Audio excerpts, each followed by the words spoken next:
We could quiet down. Hey, everybody. Hello. Hi. Welcome to Chicago Node.js, where all conversations are now ending. Today, yes, only with me. As long as I'm involved, then it's okay. Today, we're going to be talking about writing modules for the browser. I'm going to be talking about that. But first, Dusty is going to be talking about EB and multivariate testing with a configuration proxy. If anyone wants to speak in the future, you should definitely contact me. You can hit me on Twitter or email, or you can just come talk to me when we're done here. We're always looking for new speakers. I don't always have to be the one speaking.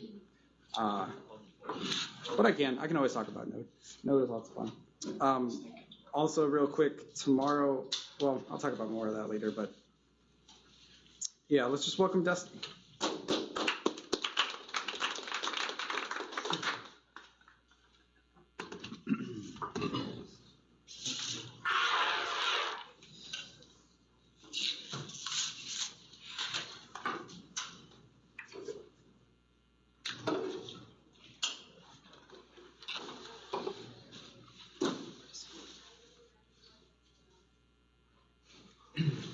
Be happy.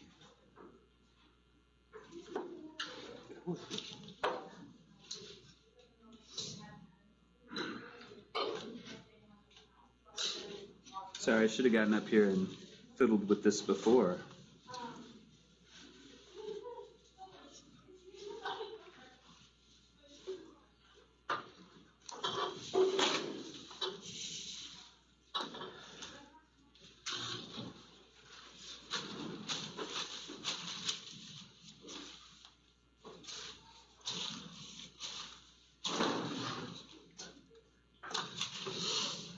Sean, help!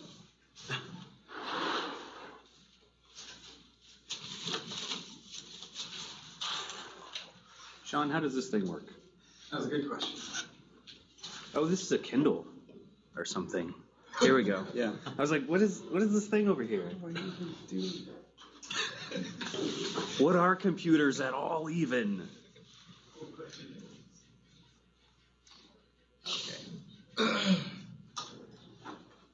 Now we're cooking with gas. Hello. So I'm Dusty Burwell, by the way. I work here at Groupon on the performance team. As Sean said, we are always hiring, both in Node. Yeah, you did. Or maybe you said it. Maybe you said it at Geek Fest. Meta talk.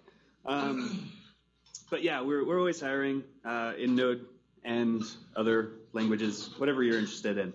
Can I get a show of hands? How many people have ever done like multivariate or A/B testing or anything like that with their projects or websites or whatever?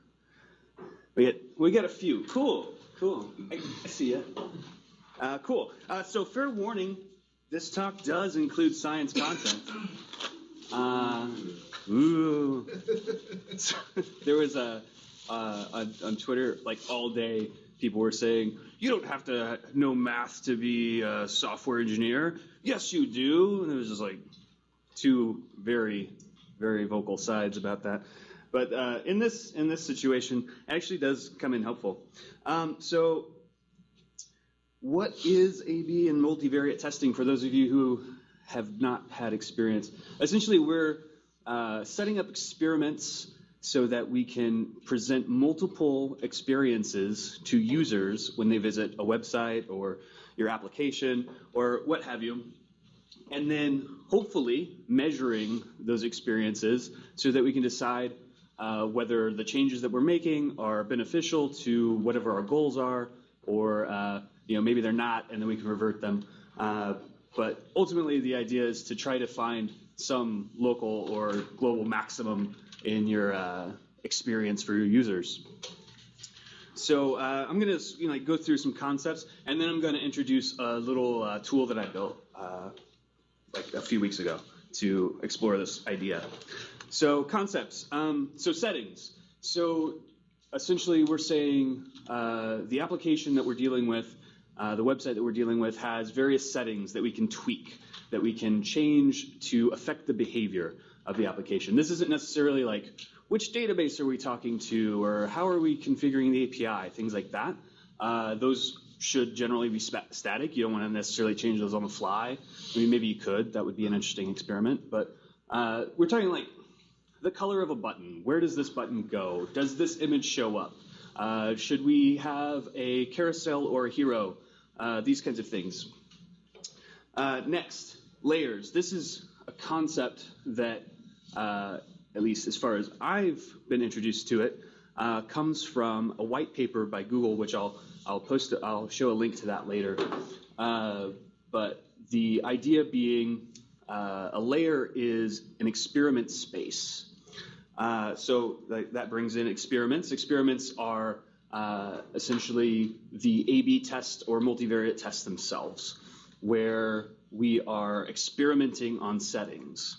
The layer takes all of the possible settings that we can tweak and then groups them into groups of like settings that we might want to change at the same speed or change at the same pace. Where we can group these sets of settings into these different layers such that we can operate on each set of settings independently. And so we can have multiple experiments running at the same time on the same set of users that where a given user can be in multiple experiments and not have the experiments confound the results of each other. So this is where we start to get into the science and statistics, and this is where math becomes important. If you have taken a statistics class where you're dealing with experiment results and you're trying to figure out if your different variants in your experiment can confound each other, this is where you're starting to get into that. So this is creating a space where we can play with multiple experiments. So again, experiments being your actual test of these are the different things that I want to test. Control and variance. So control, like going back to settings, the default settings are a control, right? When we're talking about science and performing an actual experiment, we're talking about trying to hold certain things in control and then creating variance within a given index. So, for instance, if we're playing with the color of a button on a buy screen for a deal at Groupon, for instance, then we're hopefully holding everything else constant and then operating on the control. Our buy button at one point at least was green. I think it's still green. But say we wanted to play with it being orange, well, then the control would be green, and then one variant would be orange. That would be like an A/B test, right? Those two variants, A and B. But with a multivariant test, we could introduce multiple colors. So a green, a purple, an orange, a red, and see which one performs the best out of all of those. When it comes to web experiments, we're going to try to bucket users into these different experiences. And so the way we do that here at Groupon is every user is assigned a unique identifier that's stored in a cookie. And then based on that identifier, we break the space of all users into 1,000 buckets. And then we hash that cookie and say, you're going to bucket 1, you go into bucket 2, et cetera, et cetera. And then based on how that's all set up, we do a round-robin approach. So we say, for this experiment, we say bucket 1 gets variant A, bucket 2 gets the control, bucket 3 gets variant A, bucket 4 gets the control, and so on, up until however big of a percentage of the user base that we want to operate on. We can also approach a concept called guarding, which allows us to segment our user population based on any given number of variables. And this is another way that we can approach layering. So layering gives us segmentation, but then guarding, say we could guard on the user's language preference. So this user, they accept locale, so talking HTTP verbs or HTTP lingo here, accepts locale ENUS. So we only want to operate on those people who have that particular locale specified. So that would mean anybody who is MX, ES? Is that, so Mexico Spanish, or ENGB? Any of those would be outside of our experiment. And so then we could set up multiple experiments that won't confound each other based on segmenting with these guards. And so then there's further stuff that's kind of outside the scope of the project that I'm going to present with regard to how do you record events, so like click events and things like that, that you might use a tool like Google Analytics to record those events and say, this user that happened to be bucketed to see the green buy button did click the buy button, whereas this user over here who was bucketed into the orange buy button did not click it.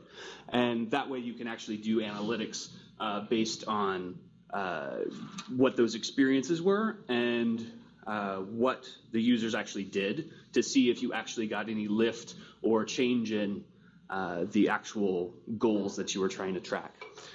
I don't know why I wrote other things there. I think I was going to write something and then I forgot to. Anyway, okay, so I'm going to go over to, this is my faux e-commerce website where I can buy things. Woo! And then so right now I'm in the control experience, which has an orange buy button, which is, I guess, kind of Amazon-y. But then I can bucket myself by setting a cookie, simulated by clicking this little link, to go into a blue buy button experience. And again, now I have a blue buy button. So this GUID, I don't know if you can quite see it there. Let's zoom in. This GUID here, that is my user ID. So hence I can track the buy button was clicked by this user. So that's like, ooh, demo, fun. Okay, so introducing the concepts at a more concrete level as far as the configuration of this application is concerned, or of this system is concerned. Here I'm defining layers. So I've got a single experiment layer. Again, like I said, experiment layers allow you to segment your users and allow you to operate multiple experiments at the same time. And to get into that a little bit more conceptually, essentially at an implementation level, what we do with the layer name is hash it alongside the user ID. So we take the user ID and the layer name, append them together, and hash them in order to create the bucket. And so what that does is it introduces an extra layer of entropy. So if I have a second layer here, and it's named my experiment layer 2, then essentially with the same user ID, I'll get 2 different bucket IDs. And I'll show you the code there to kind of accentuate that. So here, I'm calculating the bucket for the user by taking the layer name and the user ID, and then using an XXH hash against those values, and then modding by 1,000 because I have 1,000 buckets. And what that allows me to do is, again, operate multiple experiments on the same user, but because the hash is calculated with the layer in there, we'll actually get 2 different bucket IDs, 2 different mods for this particular user. So he's in bucket, say, 1 for, for, what did I call it, my experiment layer, but he could be in bucket 999 for my experiment layer 2. And so essentially that makes the statistical probability that I am in a particular variant the same regardless of which variant I'm in for a different experiment. Does that totally glaze everybody's eyes over? I wish I had more visual aids. Okay, so cool. So that's layers again. And then within a layer, I have settings, and these are my controls. So in this case, my default for buy button color is orange. And then I have experiments. So my experiment operates on buckets 0 to 999. So this allows me to further segment my population and say I can run multiple experiments on this the same buy button color setting, but I could operate on buckets 0 through 499 for one experiment and 500 through 999 for the next experiment. So again, they're not overlapping, so they're not confounding their results, but operating on a smaller user base. And then here we have variants. Again, this is just saying the blue buy button variant gives me a buy button color of blue. And then I'll show you how these settings are passed on to the application in a minute. And then the next concept of guarding. So in this case, I'm guarding based on URL. So a user who visits /experiment with any number of characters beyond that will get this experiment experience. But I can also do things like headers. And so say I want anybody who has a host header of www.example.com. And these are actually regexes. As you can see, this has a .star there. These are regexes that will operate against those headers or against those values. And essentially, if you have done anything with Express or Connect, essentially this is taking the request object, iterating over every property on the request, and evaluating these regexes against it. So if the host happens to be www.example.com, then it will pass the guard and operate on the experiment. If it doesn't, then that user is outside of the experiment scope. So with that in mind, I could create 2 experiments within this same layer, and again, segment my population by host and say, okay, www.example.com gets this experiment, but on my other experiment, let's say www.example.co.uk gets a different experiment. So those are 2 different populations of users that are distributed geographically. So ideally, they're not going to interact in any way. So I can operate experiments on them separately without confounding my results. Question. The way you're talking about this one, your layers, the way you have your layers right now set up, if a single user happened to be in 2 layers, in 2 buckets in your case, because you're splitting them, what if those 2 layers have, let's say one's a button you were talking about, the other's a background color, let's do it that way. Yeah. Wouldn't that have an impact on how both of the experiments coming out? It would, and that's why if we put those 2 things in separate layers, then we can be assured that, so say we're operating on 0 to 999. So the way that the bucketing is going to work with 0 to 999 for 2 variants is that 50% of the users are going to end up in control, and 50% of the users are going to end up in the variant, in treatment. So for experiment number 1, 50% of users are going to see the normal orange buy button color, 50% are going to see the blue buy button color. In the second layer, 50% of the users are going to see the green background and 50% are going to see the red background, right? But because of the fact that we're using the layer name, and these are in separate layers, and we're using the layer name in addition to the bucket, in addition to the user ID as the in the mod function, then we can be assured that like 25% of users are going to see a green buy button with a red background, and 25 are going to see a blue buy button with an orange background. And I know I just screwed up those colors, but essentially you'll get an even distribution amongst all variants. Nice. Okay, good. Yeah. So building off that, do you want to have a start and end mod be the same for two different experiments? It doesn't matter. If they're in different layers, it won't matter. Okay, just as long as you have enough of a sample size. Yeah. Yeah. Cool. So let's see. We looked at the bucketing. So another interesting fact, I guess, is how you set your identifier. In this case, I'm just setting it to a UUID, version 4 UUID, which is just a random UUID. It's not tied to the computer. It's not tied to time or anything like that. It's just random. And I'm setting it to a cookie, the A cookie. And essentially, that's just a short cookie name that we can store things in so that that will be available on the next request. To look at a little bit more code.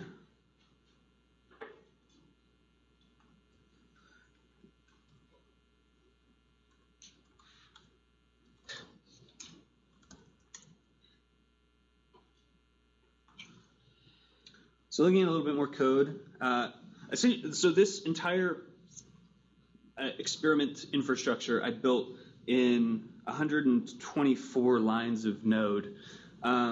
Granted, there's a lot of white space, and it's not well factored. So there's some refactoring to go in here that will probably add to the line count for sure. But I'm using Node HTTP Proxy to do all of the important proxying stuff. Oh, which brings up an interesting point. This is functioning as a configuration proxy, which I think is something that I'm coining. I did a Google search and I couldn't find anything that was the same thing that I'm looking at. And if anybody knows a different name for this kind of thing, then please let me know. So as a configuration proxy, it's a reverse proxy that sits in front of your web application.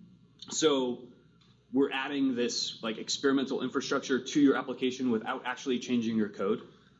And so it's a reverse proxy that sits in front of it. And the way that it passes along the settings is through headers. So we're doing request.headers and then setting a header. Actually, that's not the right one.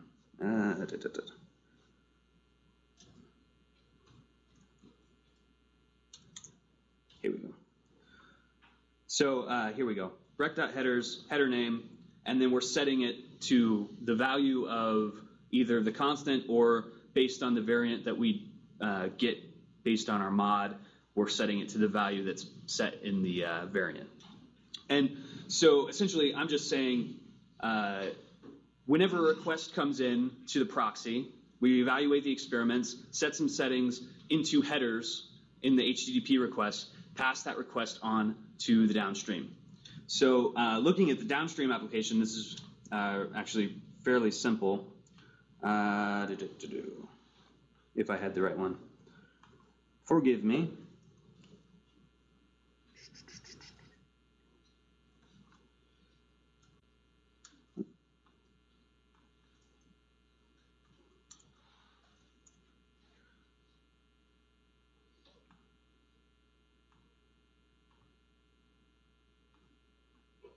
So looking at downstream, this is my Node application that's really, really simple. It's essentially just a HTTP web server in Node. But I am pulling the X buy button color header off of the request and then setting in this util.format, setting the button color, which when rendering this HTML essentially just sets background color of the button to that thing. Obviously, that's not a really brilliant way to do this. Hopefully you're using Express or something like that, and then hopefully cleaning that header. You hopefully don't want to get that header from somebody else and then it's set to some cross-site scripting stuff. You want to avoid that. But this is just a really simple example.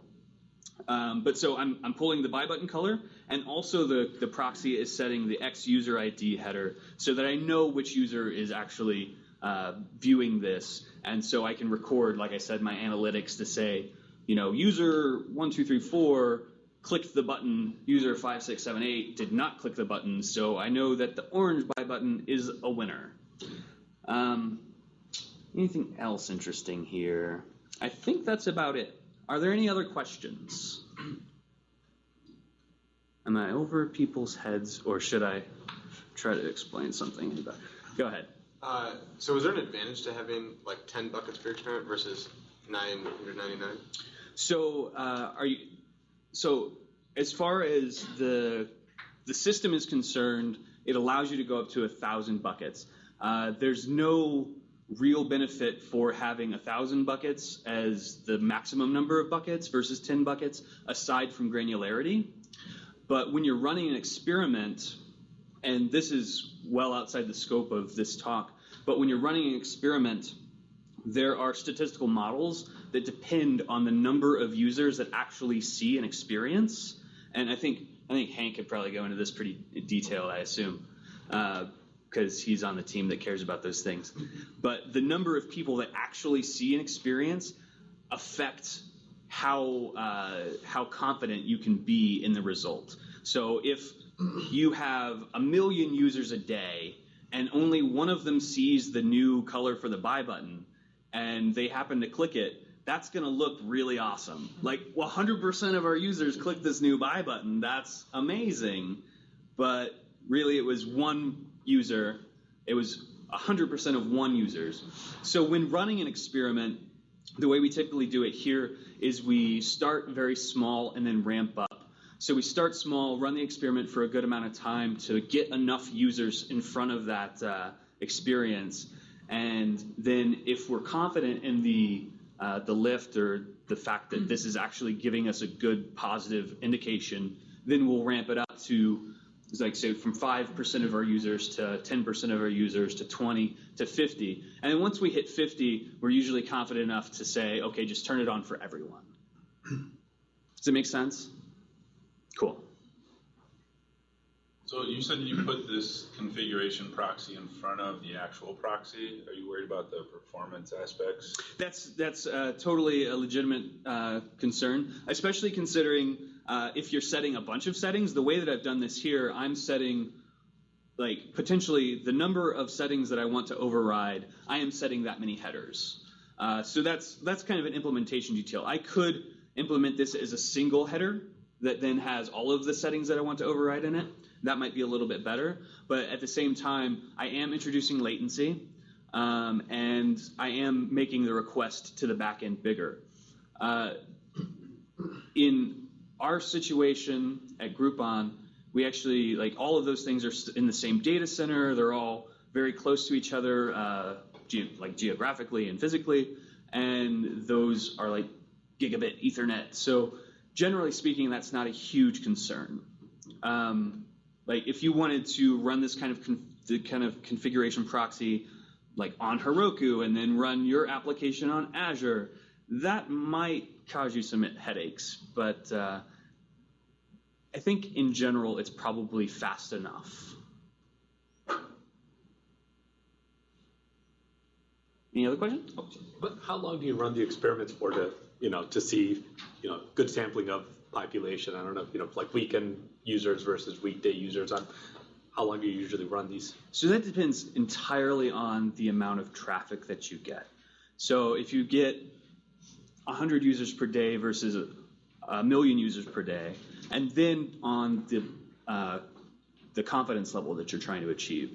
So if you get 10 users per day, but you only care for a confidence level of 50%, which is super low, then you might only need to run it for a few days. But there are actually statistical models and functions that you can actually input all of this data.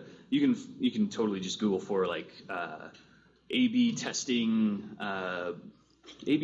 confidence levels or something like that, and like enter in the number of users you see per day, the percentage of your traffic that you're going to direct to the new experience, and all those kinds of variables, and it will spit out, this is how many days you need to run it in order to get a 95% confidence. We do try to go for a couple of weeks if possible, because maybe there are differences in the composition of the traffic on the weekend and during the week. Yeah. That doesn't always actually happen, but ideally, a couple of weeks would be good just to go through the full cycle of the week a couple of times. And time of year totally affects that too. Like if you're doing it like right before Christmas or something like that, you're gonna get totally different experience than you would outside of that space and time. The whole concept of A/B testing and multivariate testing is searching for local maxima entirely. You can iterate and like change, like, oh, I'm gonna make this button, the rounded corners on this button of 4 pixels versus 5 pixels, and you can keep iterating and making these minute detail changes, and you might see changes and might see differences, but on the whole, like we recently did a whole site redesign, which did see a massive change in our buy button clicks, basically. And that was good, but at the same time, when you redesign a site massively, then people get a big interest. And there's like, all of these like Hacker News and CNN runs a article saying Google or Groupon or whomever, they redesigned their website. Awesome, look at this, blah, blah, blah, blah, blah. And suddenly you get a massive rush of users. That doesn't necessarily mean that it actually had a real impact. And so this whole thing is kind of a pseudoscience. I mean, you're doing science on, I think that about psychology too, so. Sorry. People change over time. Anyway, so it's a lot of it, like I said, is looking for local maxima, and that's unfortunate, but it's kind of what we have to work with. Yep. Do you have any sort of fallback in case the browser doesn't support cookies? Do we? I don't think we do. It might fall back to just total randomness. Like the cookies ideally would allow a person to get a consistent experience, and if they keep coming to the same page, they'll get the same experience. But there is a diversion that would just be like generate a random number and then try to give it to the correct proportion of people. Yeah. And it would be totally inconsistent. If you kept refreshing the page, you'd see different things. So the the Google white paper describes several different. The Google white paper, by the way, describes several different options for bucketing. One is just user ID, something that's memorable in the session, like a cookie. An alternative is just pure random, which, depending on what you're testing, can be decent. And then another is like based on geographical region, right? Which is kind of weird and confounding, but I want to say all traffic that comes from here gets this experience, all traffic that comes from here gets this experience. So everybody will see the same experience as their neighbors and always see their own same experience, but at the same time, you're subject to sampling bias there. But as an alternative to cookies, there's also browser signatures, which they're kind of scary to think about. Essentially, it's taking as many details about the browser as you can figure out. IP address, are cookies enabled or disabled? Is JavaScript enabled or disabled, which is almost always true now? The browser user agent, and just a whole slew of things, as many things as you can figure out about the user. And you take all of those and create a signature based on that. And that's pretty good for identifiable for a given user, but also it's not prone to change. So at least even if you've got multiple users that have that same signature, then at least they'll always see the same experience, and it's pseudo-random as far as the dispersion is concerned.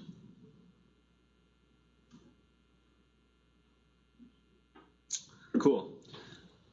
Any stragglers? All right. So I'm Dusty Burwell again. I work at Groupon. Here are all of my contact informations. The code for this configuration proxy, like I said, I think it's kind of interesting in multiple ways. One, because I've never seen a configuration proxy, but two, because it actually allows you to do this kind of A/B testing. This will ultimately be available at my GitHub. I haven't put it up there yet. I think if somebody's interested in this problem or in this problem space, then once I've got it up there, I'd love to accept pull requests. I'd love to collaborate with you, both on the application itself, but then also on tooling for it, because that's kind of where some of the more interesting things for this kind of thing lie. Tooling for creating the configuration and making it easy to build, and then second, tooling on actually viewing the analytics and analyzing the data. Aside from that, also, these are problems that we work on and group on. So if you're interested in working on these kind of problems for money, then let me know. What's the repo name again? It's not up yet, but if you follow me on Twitter, I'll tweet it once I know it. Cool, thanks. Cool. Thanks, everyone.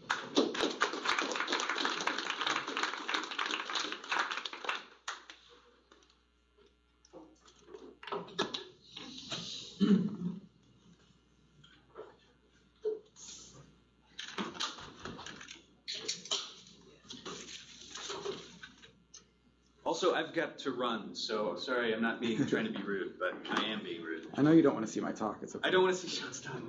But if you have any further questions and you didn't catch my email, ask Sean or Hank and they'll know it. Yep. Thanks. Thanks, Dusty. Sure.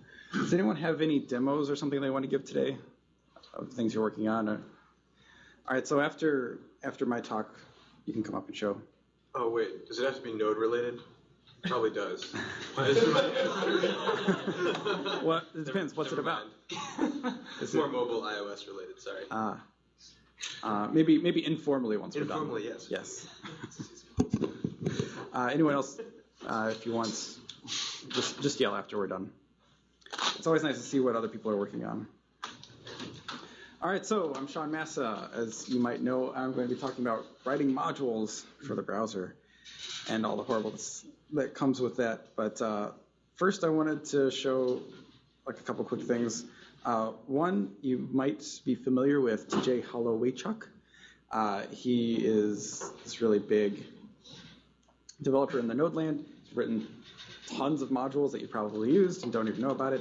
And they have this really interesting post about why they're leaving Node and is going to write more Go. So if you're interested in that, I think it's really interesting. I've said for a while that I really want someone to come and speak at Node who hates Node, because I think that would be really interesting. Someone to come up and say, like, these are all the reasons you shouldn't use it, because I think we should be considering that as well. Like, no one platform is the right solution for everything, including Node. So if you're interested in reading that, it's interesting. It calls out some of the problems with Node in general and why they like Go. I just thought it was interesting. When I asked for topic suggestions, one of the things I suggested was that I would show off a Node publishing module that I wrote. But people weren't interested in that as much as my other topics. So I just wanted to quickly mention this is on my GitHub. It's in progress. It's not complete yet, but it's really interesting. I don't know if if you publish Node modules, there is a specific command in npm called version. So you can say npm version and then give it a new version. You can also give it a keyword like patch, like bump the patch level of the version. And it's really nice because it updates your package.json for you. It adds a commit. It creates a tag. So when you push it up to GitHub, like all that stuff works. And that's awesome. But I wanted it to do a little bit more than that. And there's not a way to like hook in right before it commits and creates the tags to do more stuff. So this module is a replacement for npm version specifically. So if you're interested in working on that or just using it, I have this in progress pull request. But one of the things it will do eventually is grab all of the commits since the last version, take all of the commit messages, put them all in a temporary file, open up your terminal editor so you can edit them and make a changelog, save the changelog in the commit that bumps the version, and then tag it, and then let you publish it. And then if all of that succeeds, it'll go to GitHub, it'll create the new release notes, and it'll go to all the pull requests that are open or that were closed between those times and have those commits. Comment on all of those with which version that pull request was published in, and then it will finish. So it should be this really nice comprehensive tool. I do all these steps manually for the things I publish right now, except for right now I use npm version. So if you're interested in that, it's on my GitHub. It's called InPub. Now we'll actually go on to my talk. Or if you're just interested in more about it, you can talk to me. I'll be happy to talk about it. So anyway, node modules, well, not node modules, writing these npm modules for the browser and what that means. It's really this giant mess, as many of you are probably familiar with. And I feel like this is still related to Node. We're using npm and JavaScript, but it is going to be a little bit more browser focused as well. But one of the things I strongly believe about new platforms that come out is that if you don't solve this problem in your initial platform release, then you are causing a lot of problems for your users. And as far as I know, I can't think of a single example where a new platform, and by platform I mean like a language and a runtime, was released and solved these problems. I can't think of one that did that. These problems being having a reasonable module system, and I'll talk about what that means, and a package management solution. And ideally, that would also include dependency resolution and stuff like that. Node didn't have npm to begin with. It was something that was created in userland and adopted later. Things like NuGet for .NET, like Maven for Java stuff. What else? All these things. They didn't exist when those platforms were released. And I think that was a huge problem. Sometimes it works out okay. Like there's one person who solves the problem and then it's adopted by core and that's what everyone uses. And that's mostly true in .NET. Not .NET, well, .NET too, but NPM and Java. But sometimes the opposite happens, where a lot of people solve this problem in a lot of different ways, and then everyone is split among which of those methods they use. And then when you want to try and share your modules, you have to decide which modules, which registries, module formats you're going to use, and try and support all of them, or just ignore most of them and only support the one you care about. And then people write shims around your stuff, and it's really this giant mess. So hopefully, if someone is going to create a new platform, they learn from this mistake, and it doesn't have to be some perfect solution, but it has to be good enough that you release with your actual language and runtime. So when I saw that like the new Apple language Swift was released and didn't, according to my criteria, sufficiently address these problems, I was sort of bummed, because I feel like we should know that this is a problem by now, just as like an overall community, and not solving it from the get-go seems like a huge misstep. Maybe there are other things I'm not considering, but it really, at least as a user, feels really rough. So real quick, I wanted to go over the module formats and how they work. AMD, this asynchronous module definition, is a way that lets you asynchronously require code, which in practice I don't find super useful. I know it sounds strange. This is how you would require something and use it, but it requires this ceremony around it, this asynchronous call and a callback.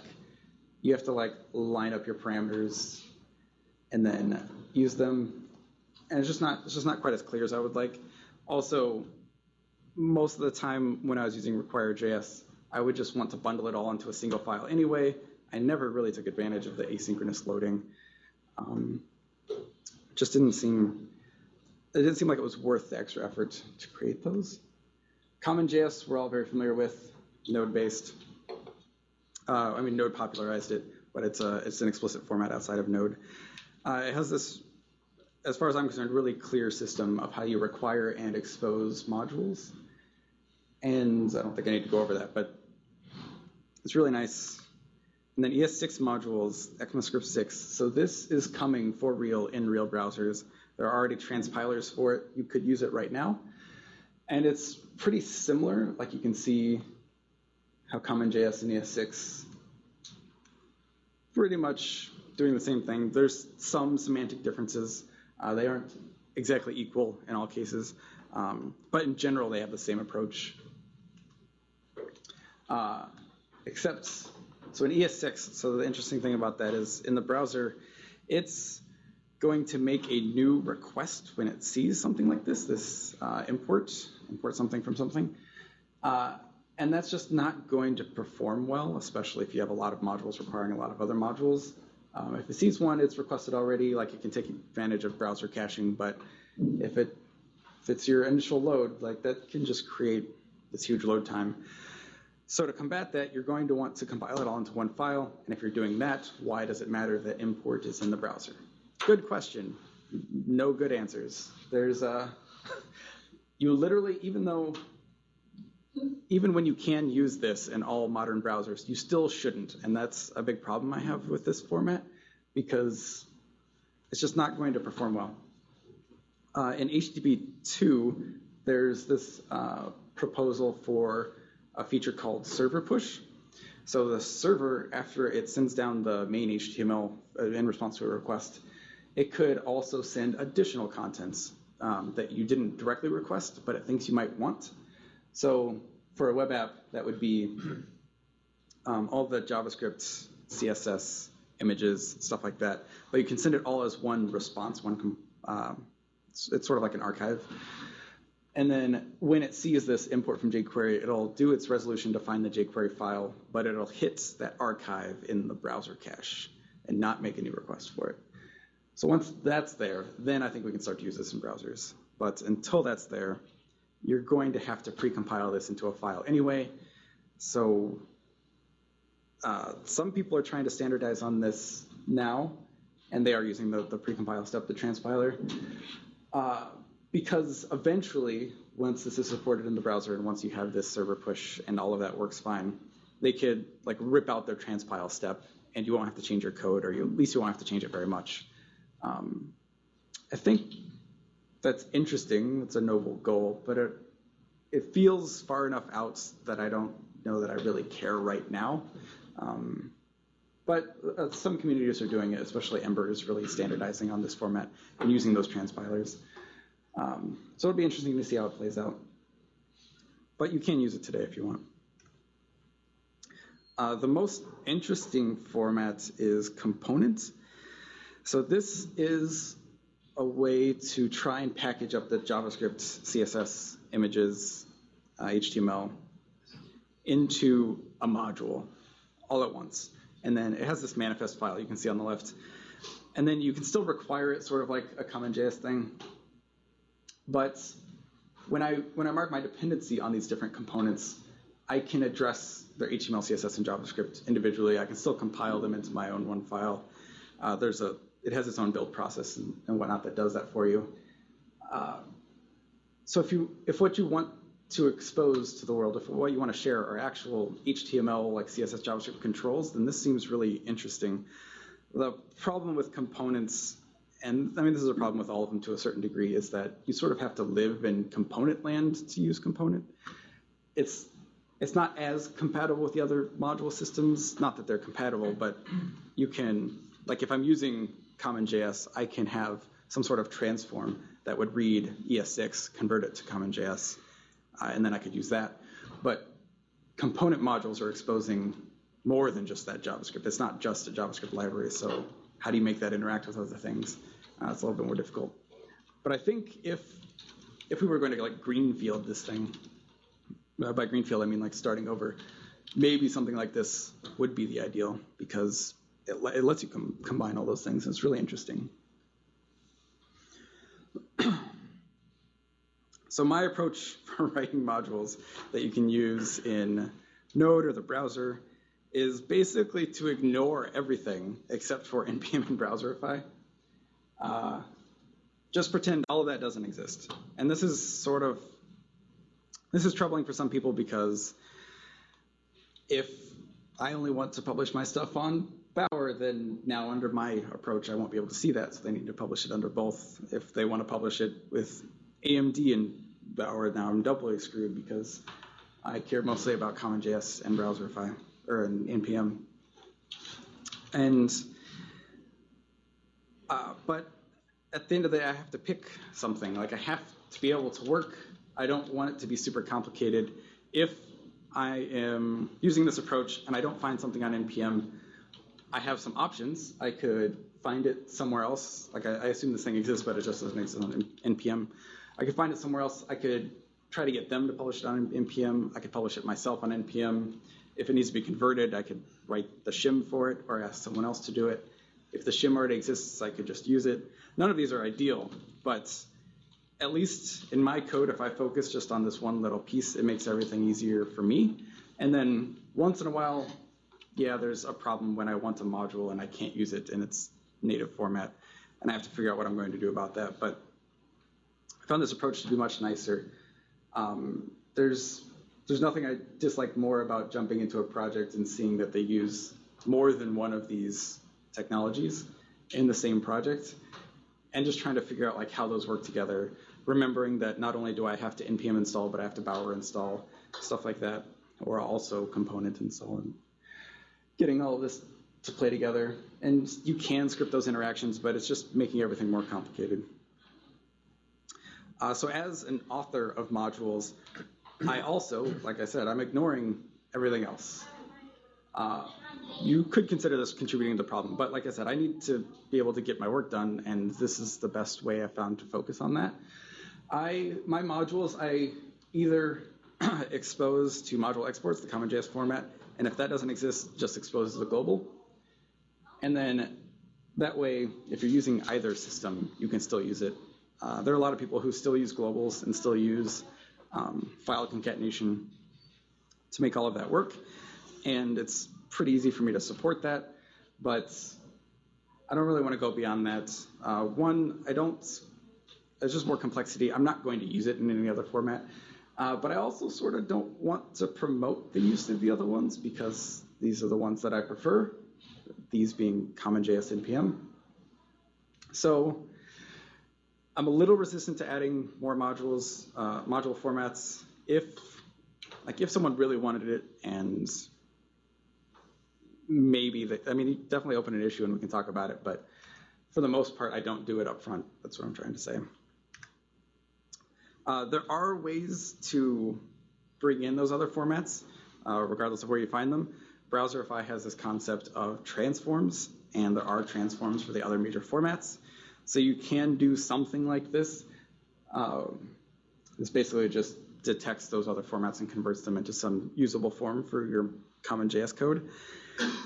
This isn't some sort of panacea. It's not going to automatically work in all cases necessarily.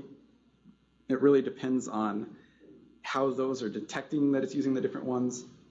And also, a lot of people will do something like this. And which detector is going to figure out which format it's using? Like, it depends on the detection process, and that's error prone. And so it's not easy. If you find that this works for you, that's great. I don't do this, but I thought it was interesting to mention that you could.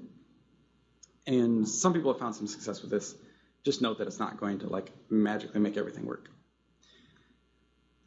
There's also a new build tool called Massa that I just heard about today.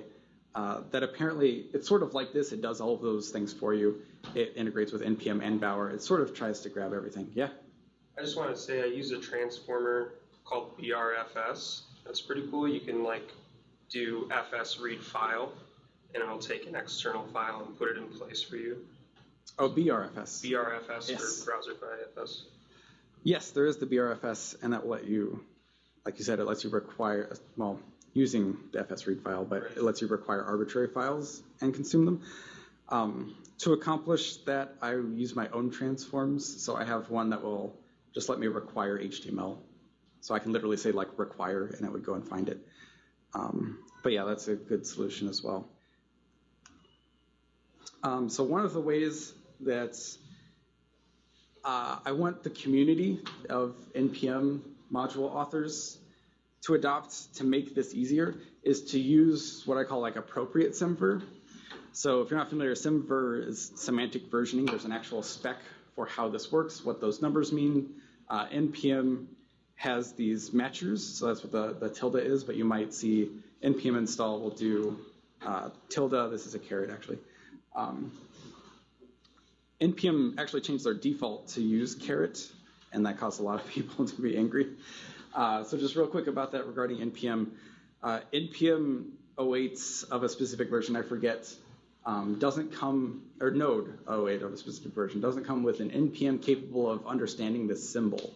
So if someone else created a module that has a dependency using this type of matcher, NPM that comes with Node.js of 16 or lower, or whatever the number is, will just fail to install that, which is a problem. So I would have liked them to include like an 08 patch, like bumps the most recent one, that comes with some sort of NPM patch that supports this specifically, so that you could at least say upgrade to latest 08, even if you can't go up to 010, so that you could support this. But I don't know if that ever happened. Like I've started using 010 a while ago, and this stopped being an issue for me personally. But anyway, this was an amazing change. It just wasn't handled properly, in my opinion. But this is the way everyone should be doing it all the time. But it depends on a few factors. One, you as an author have to adhere to what this means. So this means that, if you're not familiar with the three numbers, there's major version, minor version, patch version. Major means that a change in this section of the number means that there are backwards incompatible changes. So you can't just upgrade from version 1 to version 2 without expecting to change some of your code in some way. The middle one, the minor version number, means that I've added new functionality, and that has a risk of introducing bugs that maybe we don't know about, but it is backwards compatible. So the caret means that it will match this version or higher in the middle number, the minor number, which means that when I do an npm install, it's going to grab 1.star essentially. So if there's a 1.9 published, it'll grab all the way up to 1.9. It will never grab 2.0 though. And that's great because, well, let's go on to the third number is patch. And that means I've fixed some sort of problem with the code. It could be a bug, a security vulnerability, whatever it is, some sort of typo.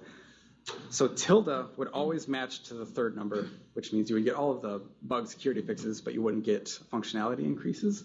And that sounds fine until you realize how people actually publish modules, which is whatever the latest version is, if I find a bug, I'll bump the patch version. And if I add a new feature, I'll bump the minor version.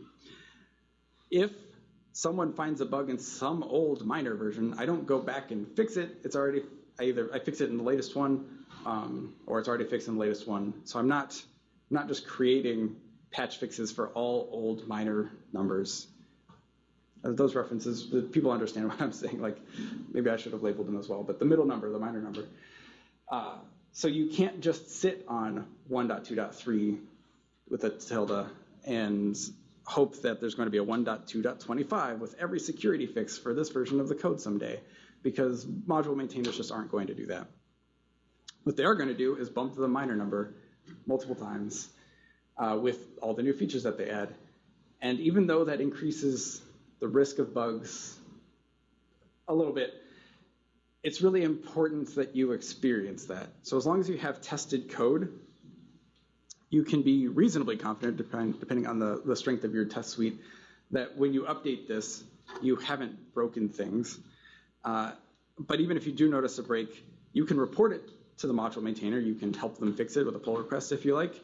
And then that latest version, that latest up to a minor version, is just that much better for it.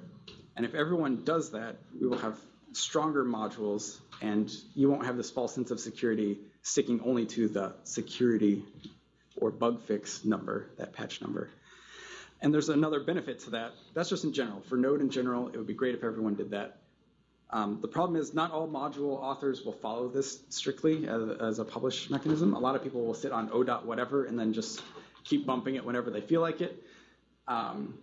According to strict Simver, as soon as anyone's using your code in production, it is 1.0. Don't save 1.0 for some magical I'm done that never happens.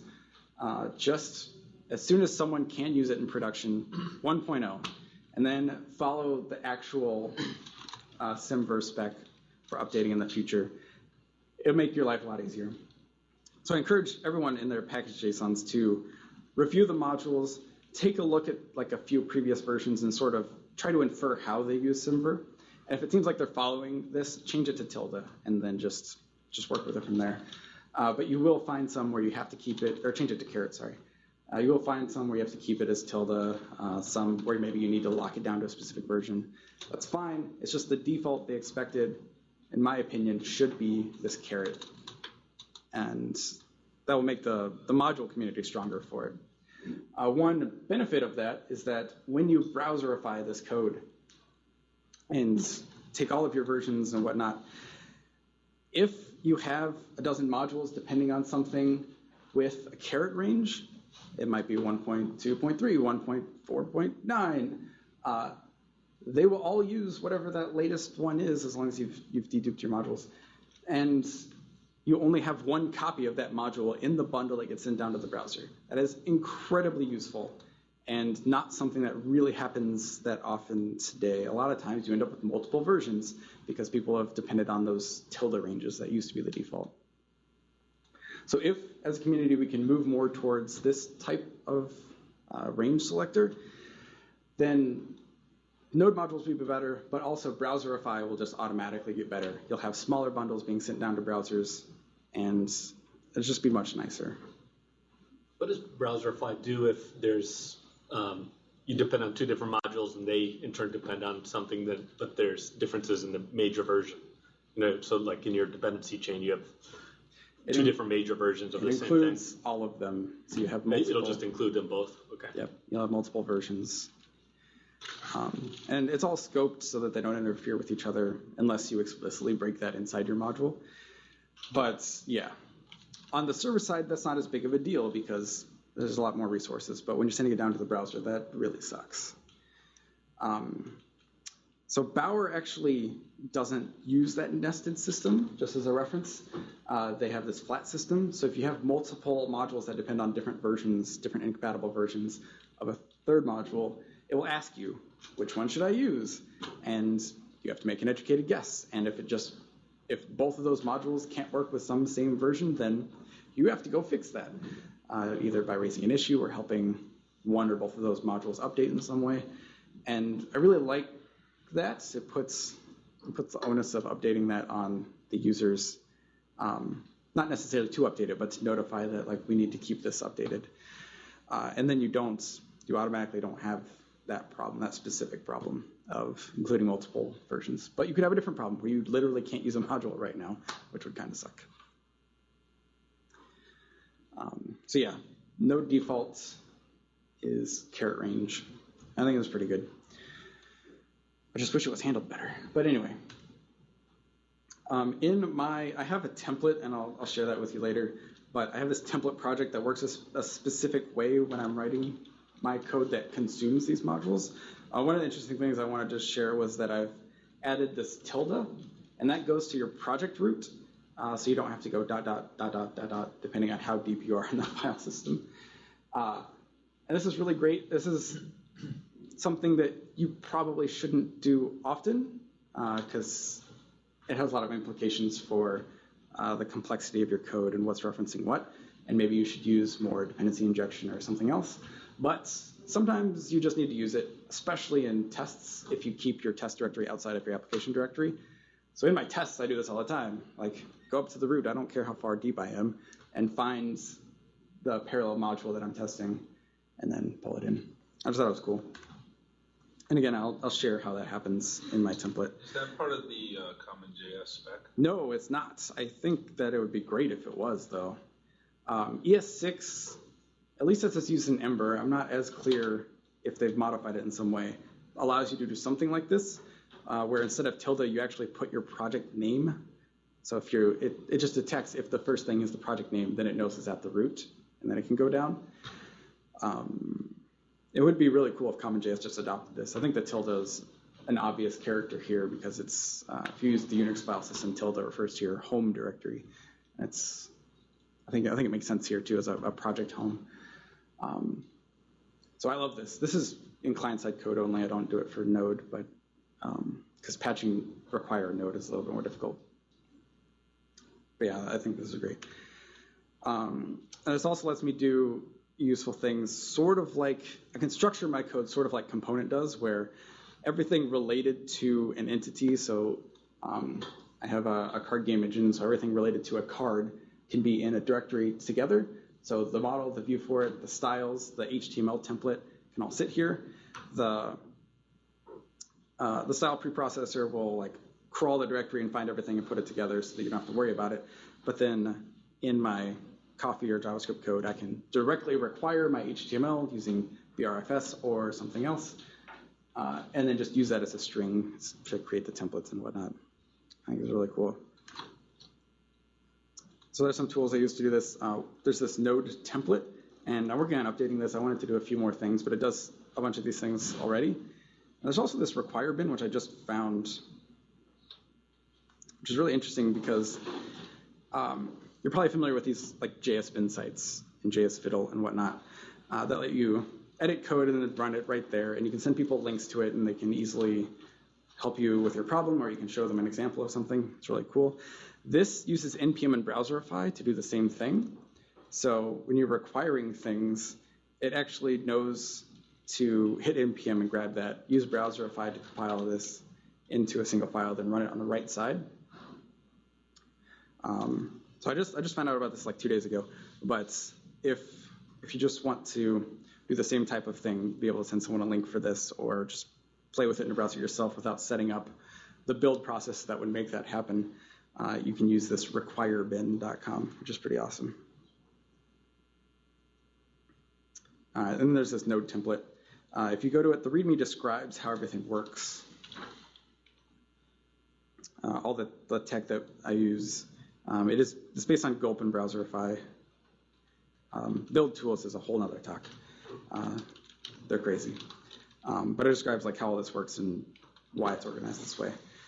But I definitely want to improve this too. So if you're interested in this type of template and improving it, definitely come talk to me.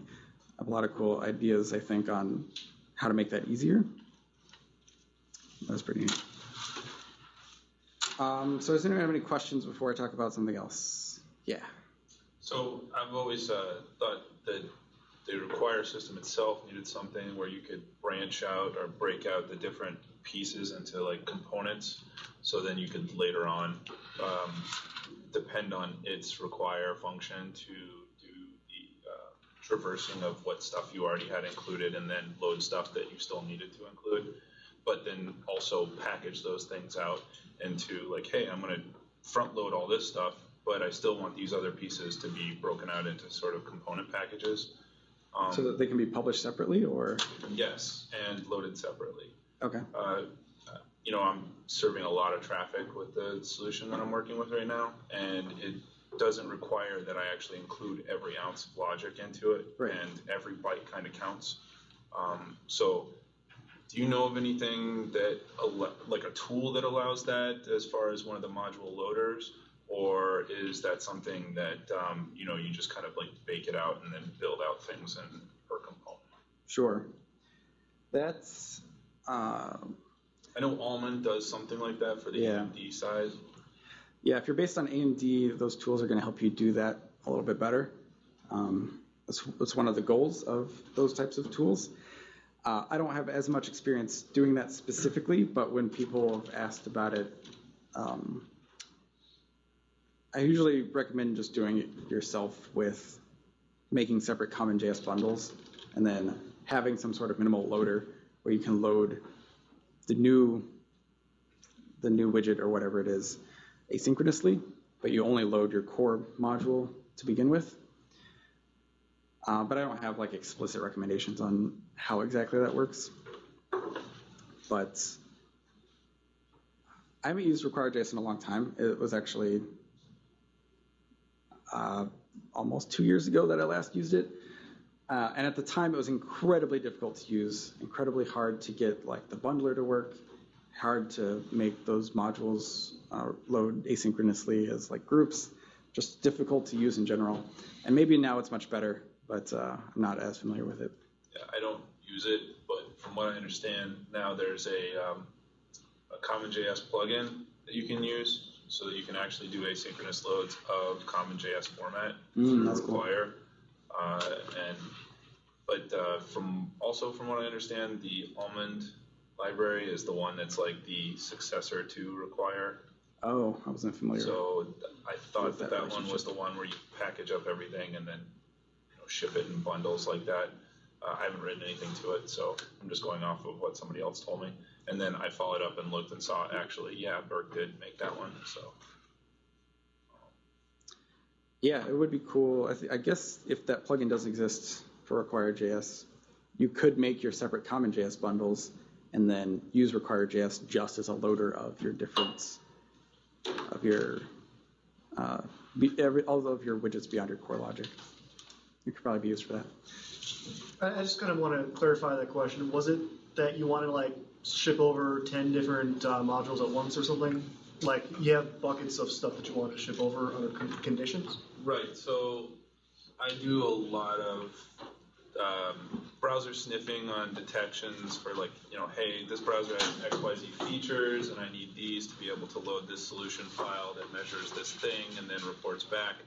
But there's also these other solution reporters that I have that are of equal size but completely useless once I have one solution to do the thing that I'm trying to do.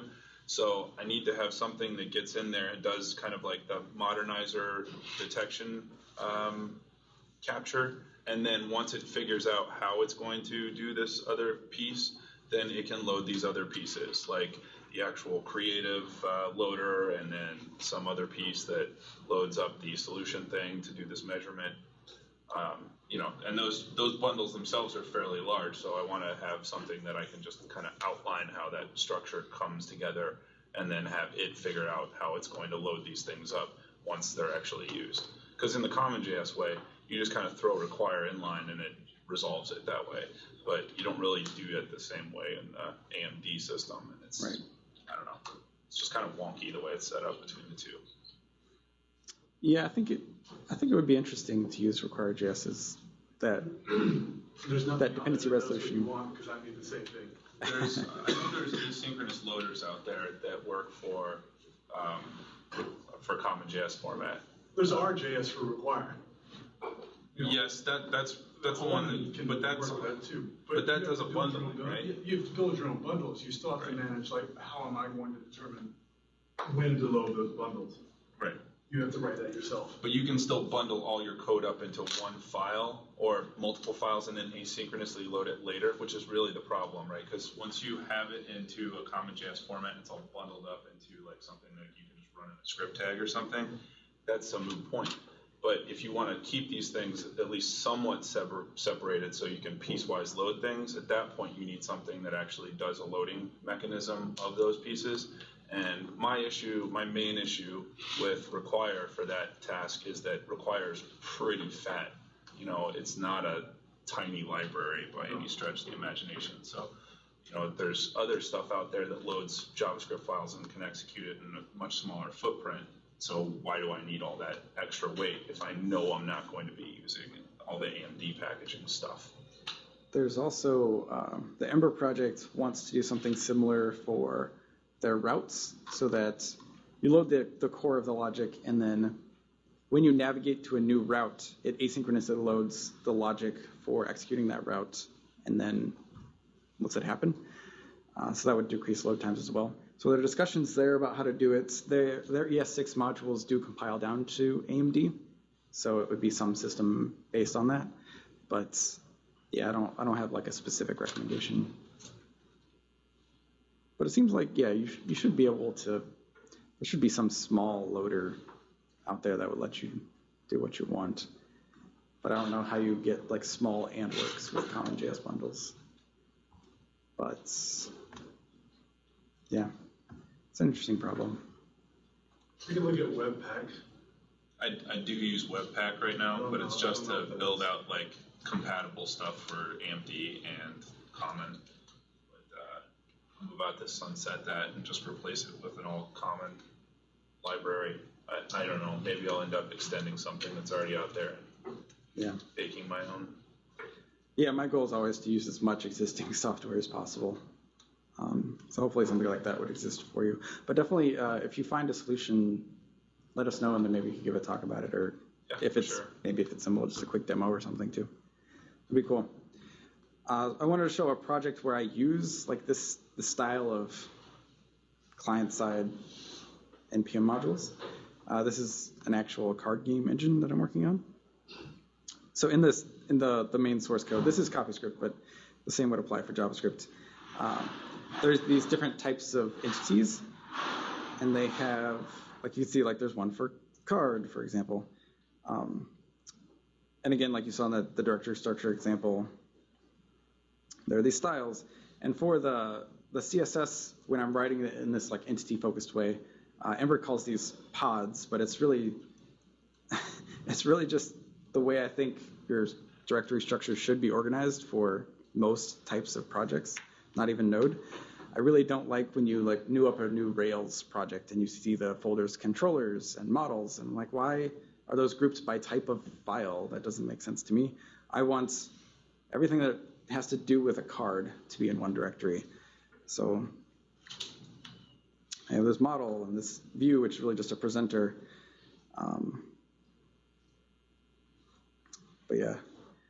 But you can see like I'm using the tilde in some places. This is all common.js module.exports. I really, really, really like this style. I cannot stress how happy doing this has made my front-end development. It's really just great. And then in this structure, like my server code is just another module inside my source. It's just another thing that happens. It's pretty nice. The build system is based on these gulp tasks. There's a directory for those and how those work. And if you use gulp, I did try to set up Broccoli to do the exact same thing, and I had a lot of trouble. I don't feel like the Broccoli ecosystem is quite as complete yet, but once it gets there, I think it'll be cool. But I did manage to get gulp to do what I want. But if you're wondering how I do the tilde thing, there's this shortify. And this is a special wrapper to make gulp work with browserify. This file is, but this shortify is a special transform. You can see here it's just shortify on npm, and you give it a token to look for and then a replacement. So in the compiled code, it's really just rooting that require for me, which is nice.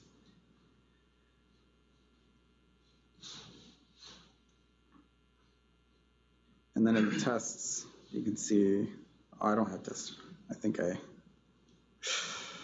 deleted them in this branch because I had to rewrite them. But in the test, you would do the same, like require tilde, and you could grab whatever you're testing, which is pretty cool. Any other questions about writing code this way? I know it doesn't really seem like some sort of grand example, but my main point is that you can really just sort of ignore everything else, focus on npm and browserify. If something doesn't work, you can try something like this. You can find a shim that exists, but really just get back to working on your problem and not worrying about this as much. There are other smart people, not that you're not smart, but working on fixing that, maybe finding some sort of common standard we can move to, maybe finding a transition period or something. At least getting like a more clear winner, I guess, of what this might look like to make it easier for devs in the future. But for now, we have to work with what we have. It is nice that we have module systems. For a long time, we were all based on globals for all projects, and that had a lot of problems. So feels like a step forward, maybe also a step back in some ways, but also Semver, definitely Semver. Just a general question. Yeah. Do you ever store your bundles in source control? Or are you creating them during a build process?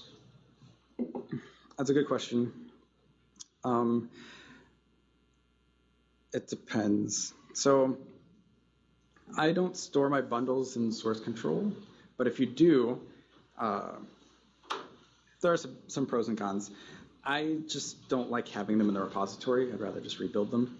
And if you use npm shrink wrap, then you should be getting a consistent set of modules to make your build consistent.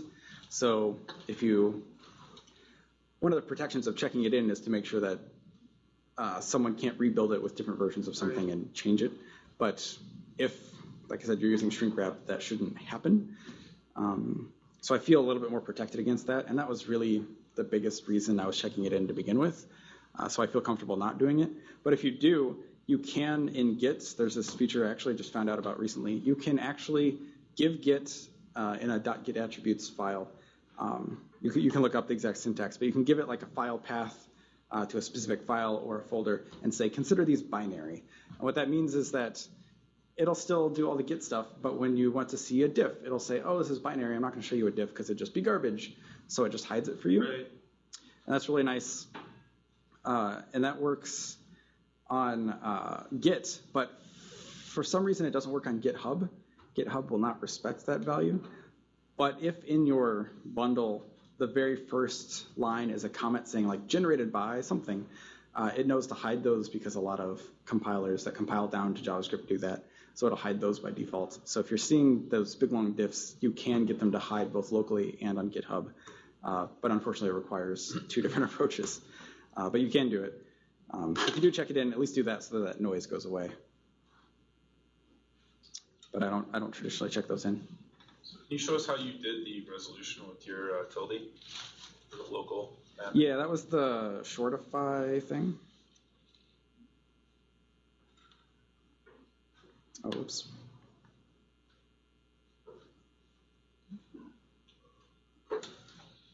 So on PM, there's this shortify, and then you can pass it directly to this bundler as a reference to Browserify doing stuff. So you can pass it as a Browserify transform, and then you give it the option of what you want it to look for and what you want it to replace.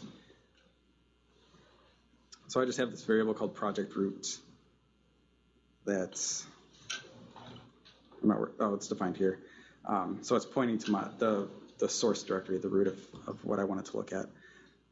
So that way it just replaces that at compile time. And last question for me. Do you use any sort of NPM proxy or replacement service for caching all their stuff when they're down? I recently used something called Sinopia. That's really good for that. It saves all the tarballs. And then, so if you do a shrink wrap, if it goes for exact version, you already have that tarball. It'll just go to your local. Sorry. No, that's fine. Go for it. I've not heard of that solution, but internally at Groupon, we run our proxy, a replication. So we can also publish private modules, but it also serves as a cache for the public one, essentially. There are other projects that I've not used, but that I've heard are pretty good, like npmd. And I think there was a blog post on NPM saying that something like npmd was going to be pulled into NPM itself. But this is sort of like a local proxy that keeps track of things, I think.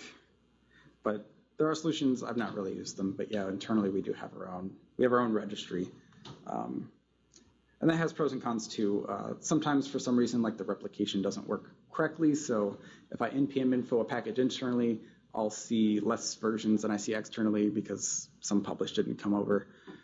Sometimes you might accidentally publish to the public one, but it was a private module. So you have to unpublish it and deal with that. But any other questions? All right, so if you are interested in this topic, I talked about it here from like a module author and also just like an NPM or Node developer perspective.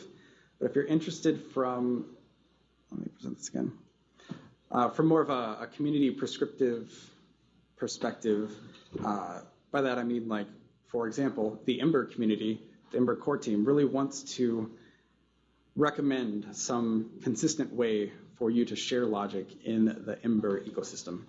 And to do that, they're trying to figure out what's the best option. Do we force everyone to use CommonJS and put it on NPM and then use something like Browserify? Or do we use ES6 modules and have our own like build system and require system so that we could put it on Bower? Or what does that look like? And the pros and cons for basically adopting like a specific standard approach versus maybe one that's a bit more general. So if you're interested in that type of discussion, I'm actually starting a podcast tomorrow called the Open Source Hangout. And in general, the podcast is focused on being a developer of open source and the different problems and issues that come up. So sometimes it will be really specific, like how do you tackle this specific problem in JavaScript? Sometimes it'll be more general, like how do you deal with package management for an ecosystem? Or even more general to open source, like what are the legal issues of open source companies being trying to register as nonprofits and stuff like that. So it's all related to open source in some way from the developer perspective. And one of the things I wanted to do with this was include a lot of discussion from members of the community and not just be the two people talking podcast format. So this is actually, the first link is to the specific event tomorrow. The second link is just to the page in general, if you want to stay up to date with what's going on. But ideally, this will be a weekly Wednesday, 9 p.m. type of podcast. And so tomorrow we're talking about the package management from the community perspective. And then every following week we'll be talking about other things. But if you want to participate, we're using Google Hangouts on Air, which is really confusing from like an organizer perspective. If you've ever tried to use YouTube, Google, and Hangouts, the relationship between those two things is incredibly complicated and stupid. But from the user perspective, you just go there and you can just watch it, which is great. So that's why I chose that, at least for now. But you go there, anyone can view it, unlimited number of people can stream it live and watch it on YouTube later. But if you want to participate in the discussion, I have to know ahead of time because the system literally won't let me add people in the middle. So you can just leave a comment saying I'd like to be part of the discussion and we'll invite you.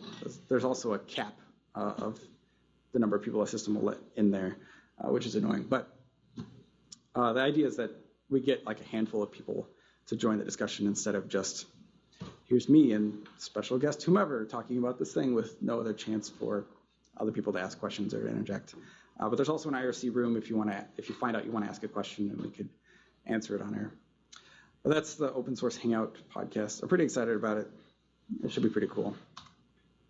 We already had a bunch of questions, but if anyone have any more questions. Anyone have anything that they wanted to demo, some Node stuff that they were working on? All right, well, if anyone wants to speak or demo anything in the future, you can just let me know.